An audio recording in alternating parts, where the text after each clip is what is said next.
run from it, dread it. It's Friday. Why are we dreading Friday? I don't know. Well, that was an Avengers quote. It still happens. Captain Marvel's coming out.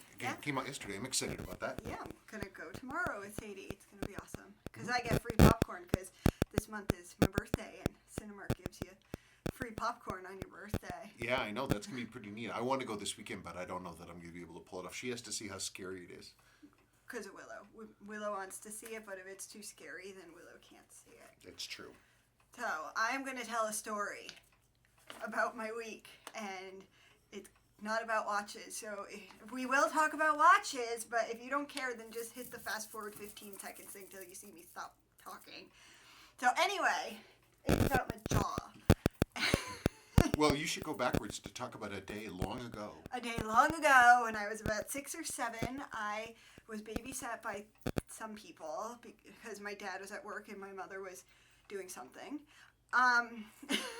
Anyway, so then I was little and dumb and running around, la, la, la, la, la, and some 11-year-old boy or older came sprinting and nailed me. I got knocked out unconscious. My tooth came out. How long were you unconscious for? Long enough for the kids to get bored and go play again. You were just out cold. Yeah, I got a concussion and didn't get brought to the doctor because that's how my life goes.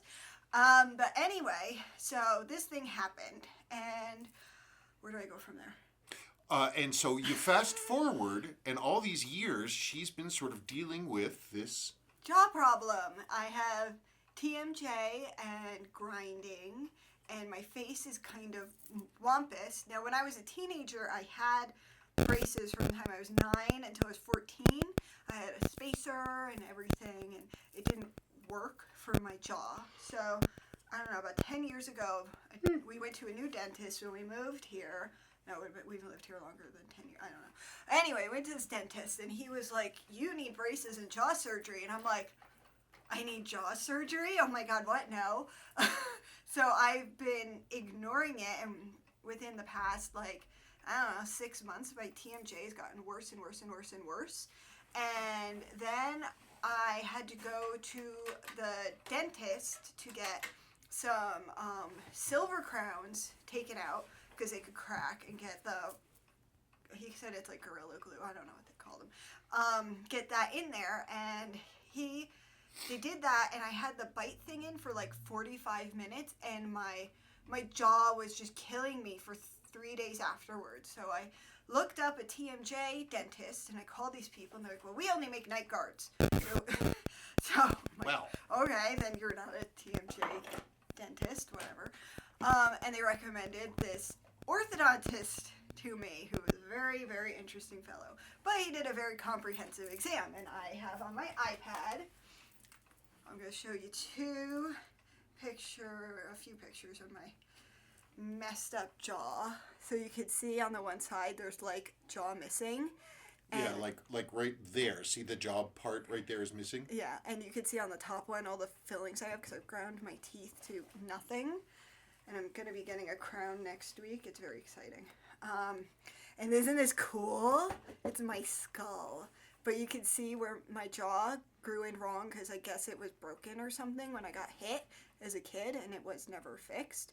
And I can't hold and point. Can you point to the things on the What's bottom? that? What am my jaw joint. Well, here, why don't I hold this? this? Okay, thank you. So here are my jaw joints, and this one is basically gone. It's on this side because of all the rubbing for all the years. And so this guy, this orthodontist, this quack, he's a quack. He was the ultimate quack. And he's telling me all this stuff, and I'm like, oh my God, my jaw's gonna fall off. I'm freaking out. He's showing me this thing. I'm getting so upset by that picture with the arrow because I'm like, I'm gonna need major surgery with joints and stuff. Or he didn't tell me this. This is what I was assuming. If I don't do what this guy tells me, and he said that what I had to do was get a super special night guard because the one I had was garbage, even though it's a standard one from the dentist. That I would have to I'd have to wear it 24/7, even when I'm eating. The only time I take it out is to brush my teeth and clean the thing. And because it prevents my jaws from touching. And I'm like, okay, well, that makes sense. I mean, when your arm is broken or something, it heals itself once you have it in a cast. And it'd be like 6 months to a year of wearing a night guard all the time. But then he's like, says, well, what do you eat? What's your diet? And I was like, okay, I'm a vegetarian. And before I could finish, he's like, what do you have for carbs? And I was like, well, we make our own whole wheat bread. You can't have any. And I'm like, what? I was like, what? It causes inflammation. It's bad for you. You need to read these books by, where did I put it? By this guy.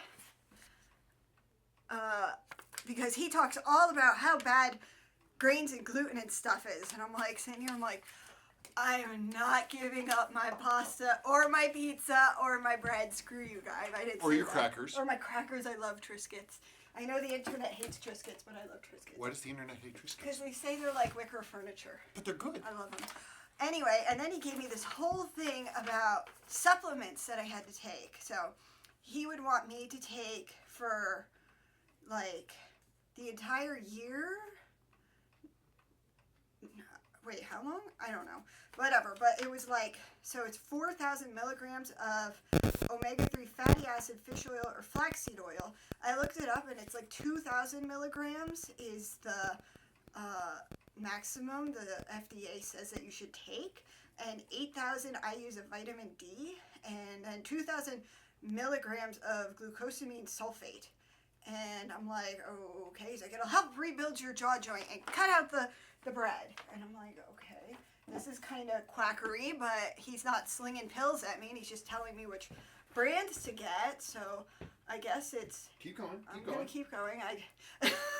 So I guess he's not trying to screw me over. And then the nurse lady comes, and she tells me the price. And for the night guard for a year, $4,500. $800 down payment, $400 and something a month for 9 months. I'm not math in my head. And then I forgot to tell you, husband, What? that if you pay with a credit card, not only do you have to pay obviously your interest on the credit card, you have to pay them interest because you're using a credit card. What? What's the rationale for that? I don't know. They're trying to make more money. This guy's he's just trying to squeeze people for money. Right. So then I was like, well, God, oh my God, my jaw's going to fall if I don't have any choice. And the nurse lady was like, well, it's like $16,000 for braces with us, and then surgery is going to be like $50,000 for everything. And I think he uses his own special friend because they come and special friend, his doctor buddy person, because they come and they look at your face for half a day and measure things and how they're going to put your jaw together or whatever. So then it would be like a Mercedes in my mouth, and I was really unhappy about that. And then She couldn't sleep. I couldn't sleep on Monday. Right, and so she was up and she was thinking. I was like, okay, well, what are these books by this person who says that I can't have grains? And I went on Hoopla, which is the online library through Pardon me. the library, the regular library. And I looked for this guy's books, and they weren't on there. But then I looked him up, and there was some like documentary. What was it called? The wheat. I don't know. It was some anti-gluten thing, and I was like, looked at the graphic on the front of like an angry piece of toast. No, it's a piece of toast in the shape of a skull and crossbones. Yeah.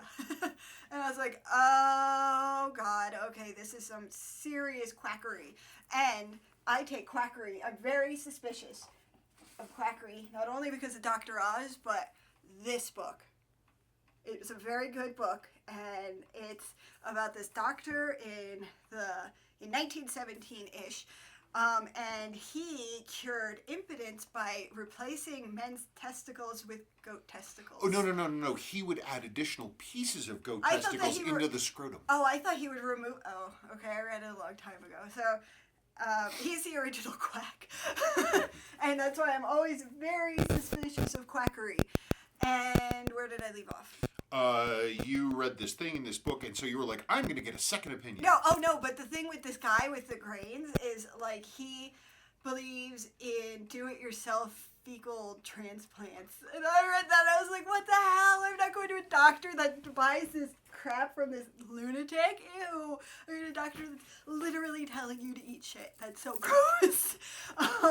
Anyway, so I read that and I was like, okay, I need a second opinion. So I went on Google and looked for an orthodontist that lives or works around here, close to the house. And I found this one person, and they gave me an appointment the next day. I was like, ooh, yay. I talked to her helper person, and she's like, oh, yeah, she's had jaw surgery, too, so she knows all about this. And I was like, oh, okay, that's convenient. Doctor comes in, looks at the thing, and she's like, and I'm starting to tell her about this guy being a quack. And she was like, yeah, I know all about him. I went to him, and I was like, okay. And she was like, yeah, I really wish I didn't take all his supplements. And I was like, okay. I guess she wasn't an orthodontist or a dentist. Yeah, I have no idea. But she was like... Well, she can't treat herself. Well, no, but you think that she would know. She said to me that there's no science behind all of his beliefs. So she looked kind of regretful about the whole thing. But, so, braces with her is $4,400, less than the night guard. So he was going to be like $16,000, and she total is going to be $4,400. If I pay the entire amount all at one go. Amazing. Which I'm going to do. But long story short, eventually I'm going to have braces. Isn't that exciting? Yeah. I've never dated a girl with braces. Well, you're going to date one with braces. Good news. Finally, you see, life, there's always time in life for new experiences. It's true. It's true. It's absolutely true. Oh, and the other thing is the guy basically made it seem like my entire jaw was going to have to be, like, broken and put together. And she said that depending on how the braces work, it might just be my lower jaw. Oh, yeah, because we don't want to break your upper jaw because that's your skull. Well, most of the time they have to, but if I don't have to, then... If you can get away with that not happening, the less that happens, I think the better. Yeah. Just when in doubt, don't. Yeah, for our people that have been listening for a while, if you remember my fibroid story with the doctors, I feel like I have very bad luck with doctors on first goes. And appliances. Yeah, and appliances. It started with my stereo in 6th grade. It was the first stereo I ever got. It didn't work. Oh, of course not. The first iPod I got, it didn't work. The first docking station for the iPod I got, it didn't work. That's the story of my life. And there's lots of other examples. Yes, those are the ones that come to mind. Okay, but now I am done. Okay. Now, him and his stuff. Okay, from last week's Friday Fun. From RG. Hi, Spencer and Sabrina. Love your new 101 series and the podcast. Your new light setup is fine, though I prefer the original one. Well, you know. Whatever. We got mixed opinions, and I bought the thing, so I'm using it. And we're using the other light. It's light-tastic. It is. Would be great to bump up the sound volume, though. Let's see where we're at. Wait, so I just did all that talking, and they might not have been able to hear me? I don't know. Oh, I hope I was loud enough. Well, turn it up, folks. Just crank it up. Make it so you can hear Milo purr. Yes. Anyway, 99% of the enjoyment comes from your content and personalities. Oh. No. So I wouldn't worry too much about the technicalities. Thank you. My questions this week. What's the technique for mounting the Arbor jewel? I've just got the jewels from VTA and want my old school watchmaker to install them. There's a couple things. I actually have a couple of videos where I talk about that. I have a plate for 6139, and I show the worn lower mainspring arbor port, and then I show after I machine it out with the Zeitz jeweling tool, and then I press in the correct jewel, and that's the short version. The longer version is you have to make sure that it's the right, that you're doing all the correct prep work and that it's centered properly. But you use a Zeitz jeweler and of the correct size, because all those Zeitz jeweling tools, those bits, they're all in preset sizes, 159, 139, that kind of thing. And it matches the Seiko jewel. The ones that we do, I have them custom made in Switzerland, and they're a custom size.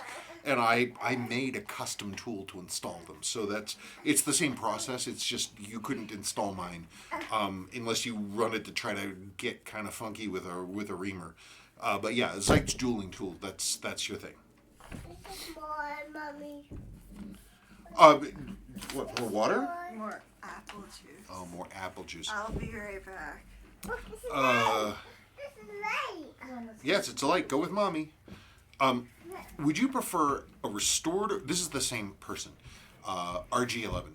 Would you prefer a restored original 62 MAS or a reissue SLA 017? I've owned 5 original 62 MASs. I don't own a single one now. I've sold them all. Not that I don't like them. I do. They're really cool. And the last one I owned went to Andy Hurwitz out in California, and weirdly, it's actually here right now because I need to change bands on it for him. But that was a beautiful watch. I wish I hadn't sold it, but what are you going to do? I like them a lot. They're very nice and they're accurate, and the 6200 series movements are accurate and durable, and they're slow. They're 18,000 BPH, but they're very, very durable. Wow, look at that. The issue that I have with the SLA... Oh, I will fix. The issue I have with the SLA 017 is that it's like a lot of Seiko's reissues. It's too expensive. They've changed things that should not have been changed. They didn't get a lot of the little details right, to my thinking, like the really super flat, sharp-edged like dial markers and stuff like that. They're just... It's a nice watch. If I could... I've actually been considering getting one of the other reissues, the like the $800 ones. I've actually been considering it because I have a number of people whose judgment I trust are sort of rave about theirs. One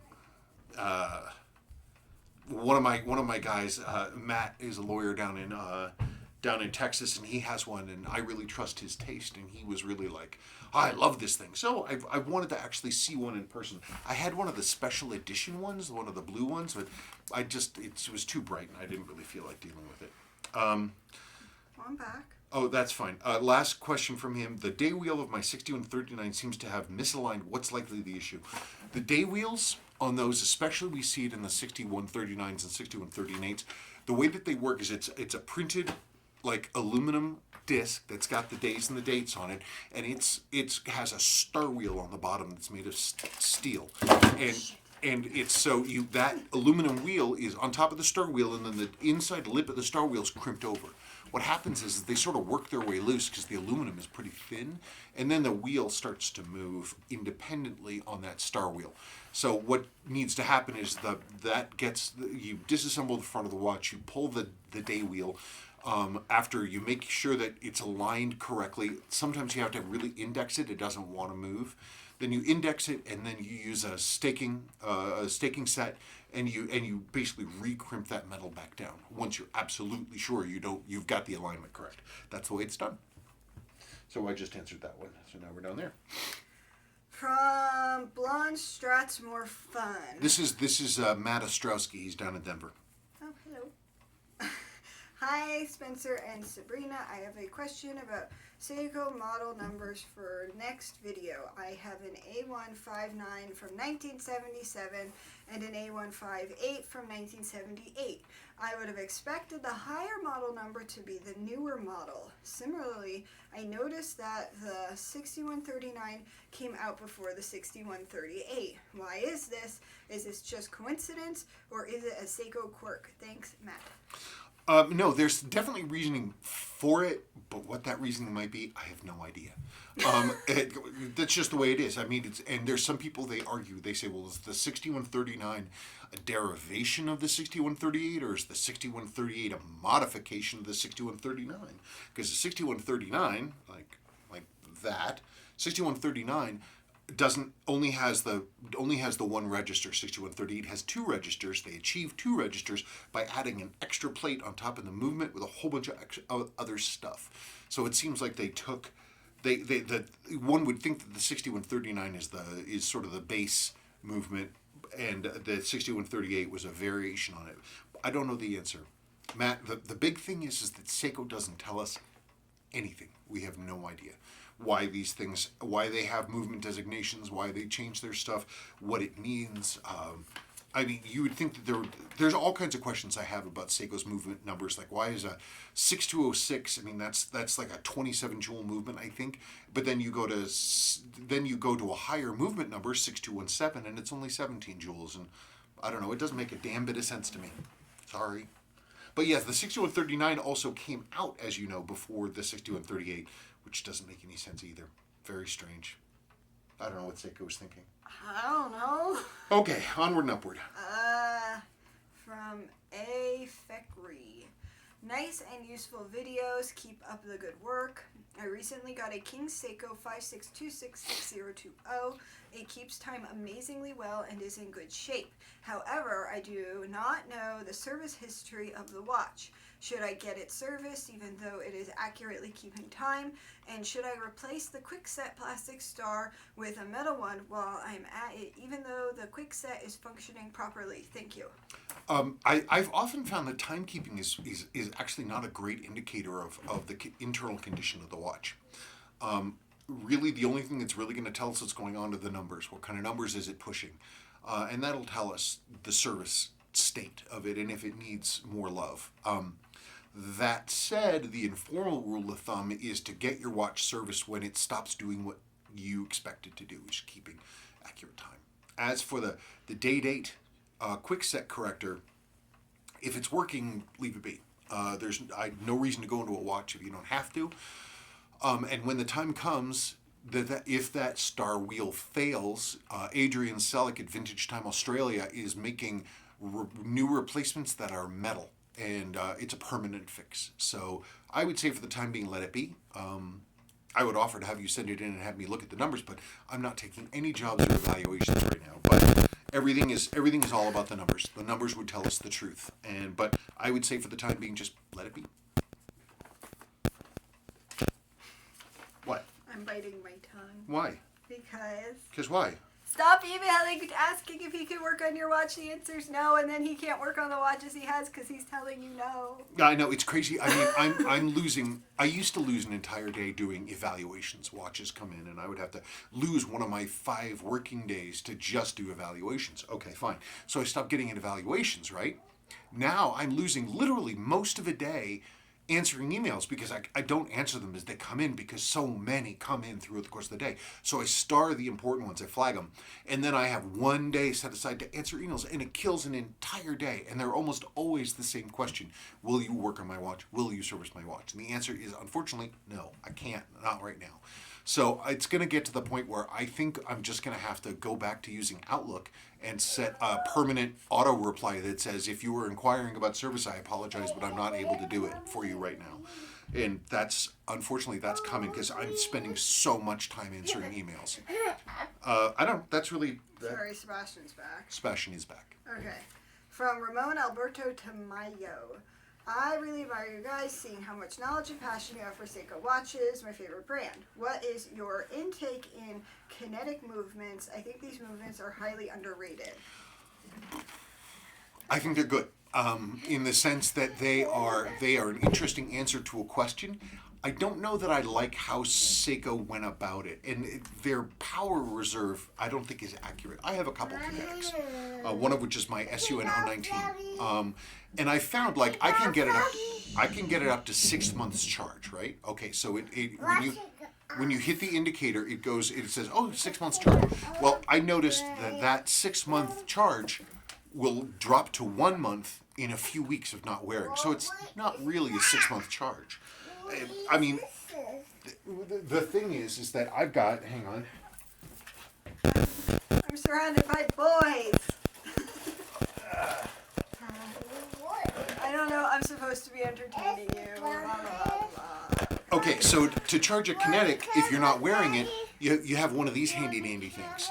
And this will charge all the different kinetics that exist.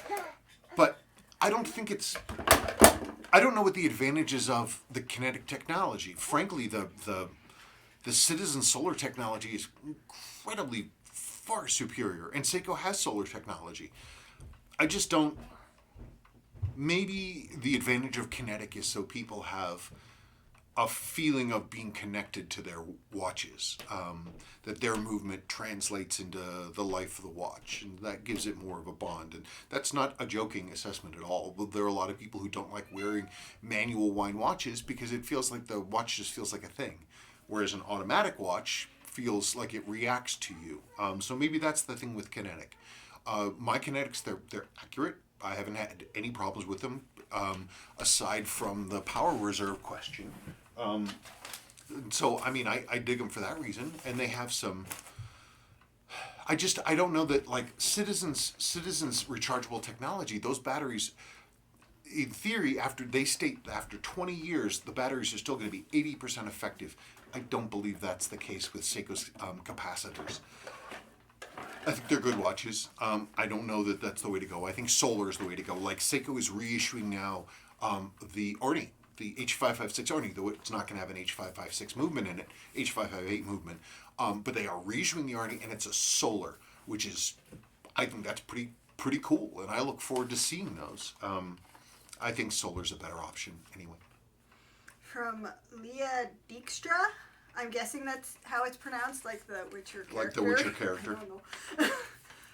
Hello, Spencer. Is there a difference in quality between a 7546 and an 8229 Seiko quartz movement? Oh, my goodness, yes. They're totally different beasts. The 754X movements, it's 7545, 7546, 7548, 7549, 7549, which was the starter. Seiko made them to take over their professional diver line in the late 1970s, and they put everything they had into those movements. They are extremely durable, way overbuilt, jeweled with a fully variable trimmer. You can dial them into a few hundredths of a second accuracy per day. They're amazing. There's almost nothing that, for just pure workhorsedness, that compares to a Seiko 754X movement. They're fantastic. The later ones, they're okay. I mean, like the 8223s and stuff like that, they are I mean, they're metal movements, and they too are jeweled. They're much more lightly built. The 7549s and 7548s, etc. They're just burly. For a quartz, they have big wheels, and the wheels are all metal. They're really, really hardcore. So I would say 754s. From Lane Edwards. Hello guys, would you mind talking about the Seiko 5619 7019 aka the GMT watches? Size, movement, pros, cons, etc. Thank you for your dedication to Seiko. This is a rare watch type that almost no one knows about. It's a Suwa watch. Of course it is. It's a Suwa watch, and it's a derivation modification of the Suwa 5.6 family. The difference being is that it has an added 24-hour GMT hand, which is very cool, independently settable. That's the very cool things. They're good movements. They have the same issue with, date quick set, that star potentially coming undone. But I think the biggest thing about them is, one, almost no one knows about them, but two, they're actually quite tiny. I'm going to, I have one, and it's a project, but I'm going to show it to you right here.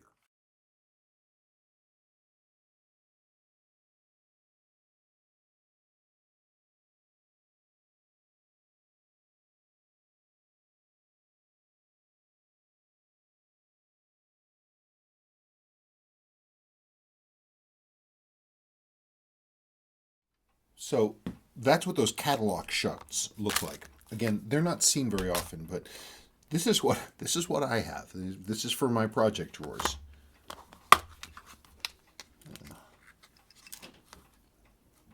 Believe it or not, that is what's left of a 5619 duo time. But nice thing is I happen to have, and I don't remember where I got it, the correct original dial and complete handset for one of these, complete with the GMT hand. So I could, if I wanted, in theory, service this watch. You got a lot of water in through the dial, so that's pretty much junk. The 5606 movement is, I don't know, they're great. They're tight. Ooh, this one did get a lot of moisture inside. Eee. Look at that. Look at the gruck here. But they're tight. They have really nice diafix settings. They have a super cool fine adjust on the balance. They're a good, accurate, tight movement. This particular one is just kind of funky. I mean, Seiko used this base model and all kinds of other different things, LM watches. This is a beautiful Lord Marvel with that same movement. Of course, not the 24-hour one, but it's just like, it's so, there's such pretty watches, and the movements are, you can dial into near chronometer status if you need to, because they can be just so clean and accurate and excellent.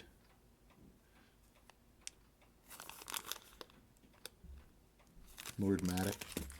Look at all these parts I have. Anyway, the one thing about them is that they are, again, they have a tendency to have the day-to-day quick correct fail, and also they're just, they're kind of a bear to service because you've got all those diafix settings, but they're cool. They're cool. And maybe one of these days, it's just the watches themselves are so, relatively speaking, they're so small.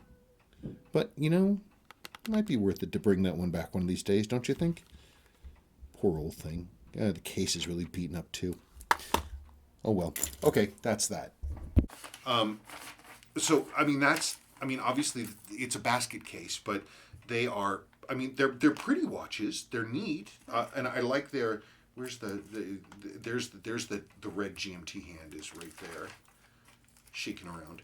They're cool. They're really tiny, and so. Yeah, it's super tiny. Yeah, I mean, it's a tiny, tiny watch, but they're cool. They came in 3 variants, and almost no one knows about them. The weird thing is that for being a cool watch with a nice movement and an independent 24-hour GMT hand, and being vintage and all that other kind of stuff, almost no one knows about them, and they're not worth a lot, like $100. It's really strange. But with that movement, that 5600 series movement, they're kind of a bear to service. So most people don't invest in servicing them, which is too bad. From Steve C. On the use of Seiko's movement plus case numbering system versus catalog numbers. I've liked the 7848 since they came out in the 80s and found out very recently that my 7848 5000 is also reference SPV018J. The reference number has one big advantage. That number will indicate the specific finish color of the watch. I suppose that's true. But the problem, I guess the problem is that you have a currency of the information. Okay, so you have SPV0. If somebody came up to me and said, "Hey man, I've got an SPV018J," I'd be like, I have no idea what that is. But if you said, "Hey, I've got a 7848," I'd be like, "Oh, you've got a moon phase 7A. That's perfectly fine." Yes, it'll talk about the different variations, the fine variations, and that information is useful in the sense that it gives you that specific info, but nobody else knows about it, and there's no database that I'm aware of. That what you need is a cross-reference database. So you can put in H558 5009, and it will cross-reference to the original model number and all the possible variants. That's what you need to make. Somebody get on it. Somebody get on it. But until that exists, there's almost no one else is going to know. It's not going to mean anything to them. And so, I mean, I'm still going to refer to. I've never heard that model number in my life. Not that that means anything, but I don't know. I get your point. But if that information is not useful to anybody else, then it doesn't have a whole lot of utility to me. Why is he so pushy today? Because he ate 5 dinners last night. Did he?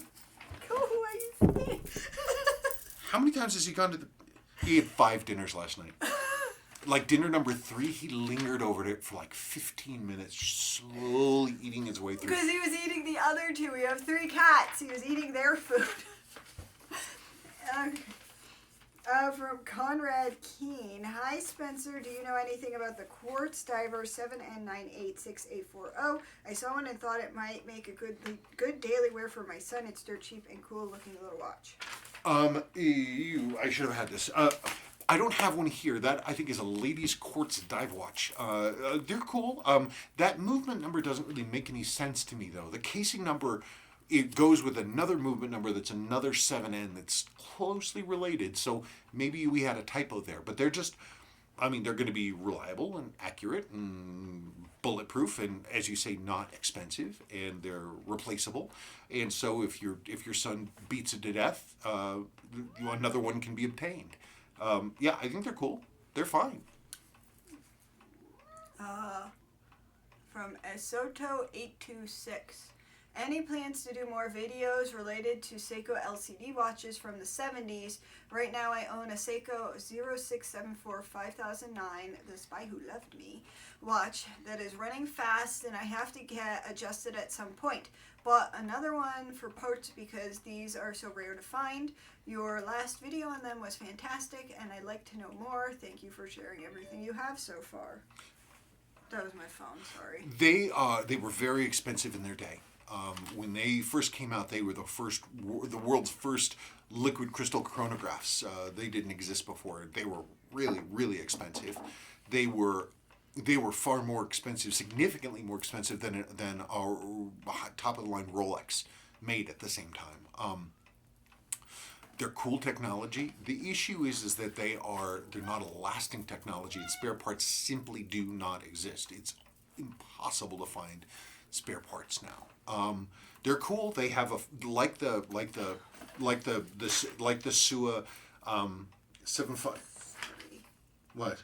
Nothing. It was Willow's teacher has class dojo and she sends 10,000 pictures at a go. Sorry. That's Anyway. okay. It has a fully variable trimmer. But the problem with having a fully variable trimmer on an LCD watch is you have to have somebody who's got the testing capability to be able to read the vibrations of the watch so you could correctly adjust it.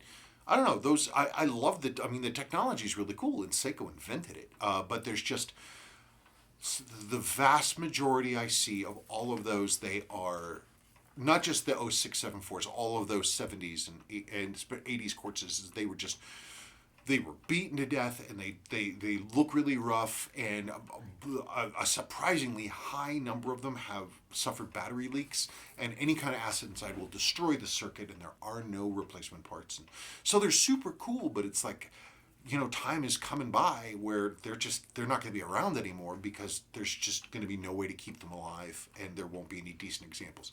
Obviously, this is down the line some, but yeah, it's tough. They're cool though. I do like them. Okay, now stuff from the Seiko 101 video, and I'm so happy people liked it. All her idea. I know. I don't know. I learned stuff because I live my life assuming guys know everything about stuff I don't really care too much about. I mean, Sebastian's 2, and he can already pick out Jeeps in a parking lot. I'm waiting for him, like, when he can talk more, to be able to tell me the model of Jeep. Yeah, no, he's crazy. We walk through, he's like, there's a truck. He's not saying that he doesn't use complete words, but he's like, basically, truck, Jeep, there's a Jeep. Yep.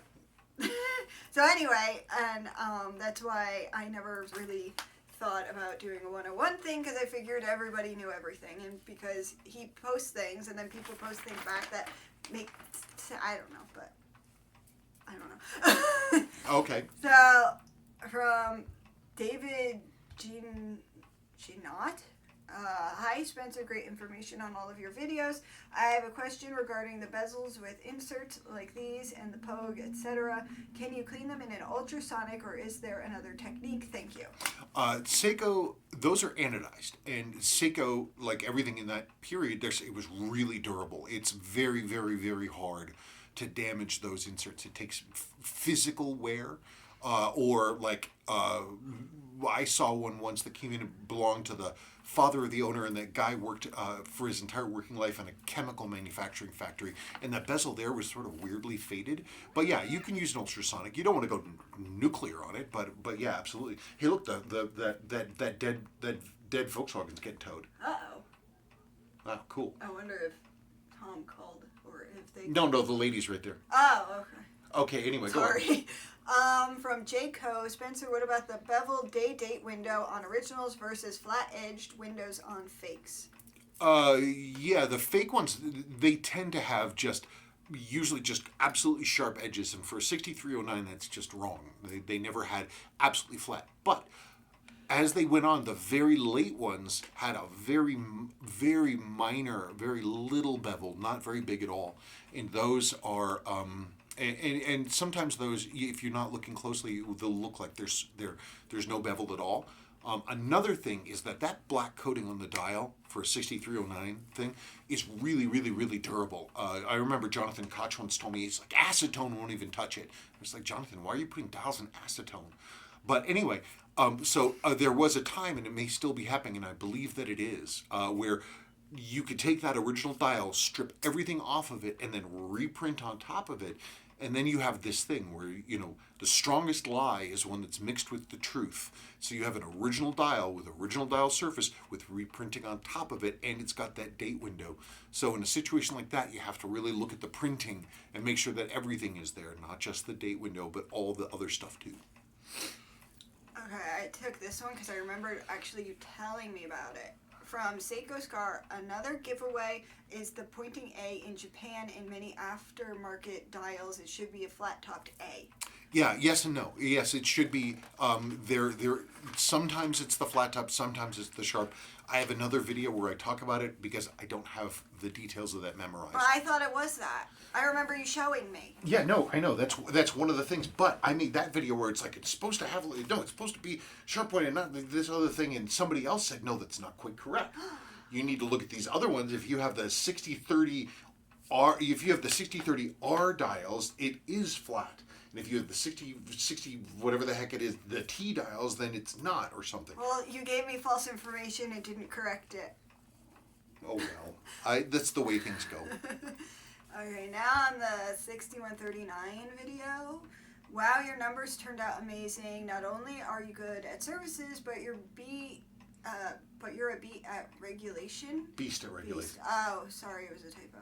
Do you have any tips for getting such tight numbers like that? The watch has to be in good condition physically. The pinions have to be good. You don't have a whole lot of end shake or lash or any of that kind of stuff. You're not bleeding off power, and that will give you high amplitude. High amplitude is sustainable and it will allow you to dial in accuracy more tightly. It will also make sure that your positional variations are limited, because like if you have worn pivots, worn staff, then maybe dial up, the watch is going to be fine, and then dial down, you're going to get all this weird wonkiness, and your numbers are going to fail. You want to have everything be tight, almost like it's floating in a zero gravity environment, so that it doesn't really matter so much which direction the watch is going, that it's still blasting along with nice high amplitude. That particular watch, it was worn by somebody who took care of it. I don't think that it really had a whole lot of time for all the different things to wear heavily. It was lightly worn inside. It had been dropped and the escape wheel had been broken. So the watch just stopped. And it was, but it came out really well. You use the right lubricants, you make sure it's clean properly, you check for everything for end shake and all that other stuff, and you make sure everything stays where it's supposed to be. You get good numbers. And if you have good numbers, good amplitude, you should be able to dial into a nice, sweet accuracy.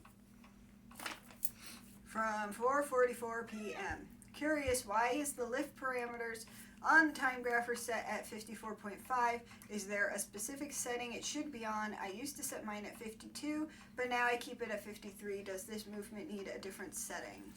It all depends on the architecture of the geometry, internal geometry of the pallet fork and how it interacts with everything else. 54.5 is correct for a 6000 series. So that's 6139, 6138, 6309, 6105, all of that stuff. That's all 54.5. 53, that's for the dainty stuff like the 7000 series, 7005, 7006, 7009, 7019, the 7S series, that's all 53. 52 is a default setting, in my book, is a default setting for like Swiss stuff. Like I get it like this. I mean, I've got my this same chronograph, and it's got a Valju 7750 in it. I set that at 52. Now it could be that has a different lift angle. I don't know. Another wacky example are the Seiko Belmatics. Their lift angle, according to the Seiko service guides, is 58.3.